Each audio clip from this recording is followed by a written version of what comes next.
Baby நம்ம love matter வீட்ல தெரிஞ்சு போச்சுடா. என்ன ஹவுஸ் அரெஸ்ட் பண்ணிட்டாங்க. சீக்கிரம் வாடா, இன்னைக்கு நம்ம ஓடி போய் கல்யாணம் பண்ணிக்கலாம். பேபி நான் வந்துட்டேன், வாமா. ஒரு நிமிஷம். கல்யாணம் பண்ண போறோம், பட்டு சேலைங்கடா. அம்மா முட்டைக்கு டக்குனு ஏதாவது பட்டு சேலை கட்டிட்டு வாமா.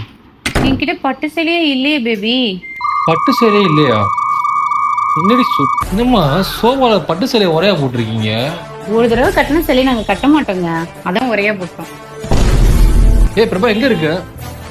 ஸ்க்ரீனுக்கு பட்டு சேரியா? அம்மா உங்க வீட்டில் வந்து போகிறோம், டக்குன்னு வாமா. கால் மீதியே பட்டு சேரி வச்சிருக்காங்க. அம்பானி ஃபேமிலிக்கு டப்பு கொடுப்பாங்க போல. பட்டு சேலை இல்லைன்னு உங்க வீட்டில் எல்லாமே பட்டு சேலை தான் யூஸ் பண்ணிட்டு இருக்கீங்க. அடுப்பு கருத்துணி கூட பட்டு சேலை யூஸ் பண்ணிட்டு இருக்கேன். நான் தான் சொன்னேன்ல பேபி, நாங்க ஒரு தடவை கட்டின சேலையை திருப்பி கட்ட மாட்டோம். அப்போ இந்த பழைய சேலை வச்சு என்ன பண்ண போறீங்க? எடுத்து எல்லாத்தையும் பேக் பண்ணு.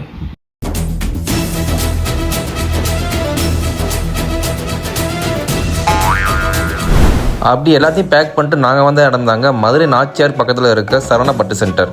நாங்கள் கொண்டு வந்த சேரியை கல்லில் உரசி பார்த்து ஒயிட் கலரில் வந்த வெள்ளி ஜெரி சேரியை நல்ல ரேட்டுக்கு எடுத்துக்கிட்டாங்க. ஆனால் உரசி பார்த்ததில் ப்ரௌன் கலரில் வந்த 2 சேரியுமே வேல்யூ கிடையாதுன்னு சொல்லிட்டாங்க. ஸோ டோட்டலாக நாங்கள் கொண்டு வந்த சேரிக்கு 80,000 ரூபா அமௌண்ட் கிடச்சிச்சுங்க. அது மட்டும் இல்லை, இவங்க ஓல்டு சில்வர் கூட நல்ல அமௌண்ட் கொடுத்து எடுத்துக்கிறாங்க. ஸோ நீங்களும் உங்ககிட்ட இருக்க பழைய பட்டு புடவை இல்லை ஓல்டு சில்வரை இவங்க கிட்ட கொடுத்து கேஸாக மாற்றிக்கோங்க. இவங்களுக்கு சென்னை, கோயம்புத்தூர், மதுரைன்னு 3 இடத்துல பிரான்ச்சஸ் இருக்கு. நீங்கள் டேரெக்டாக விசிட் பண்ண முடியலனாலும் இவங்களை வாட்ஸ்அப் பண்ணாலே போதும், என்ன வேல்யூ போகும்னு சொல்லி உங்கள் வீட்டிலே வந்து ஃப்ரீயாக டோர் பிக்கப் பண்ணிப்பாங்க.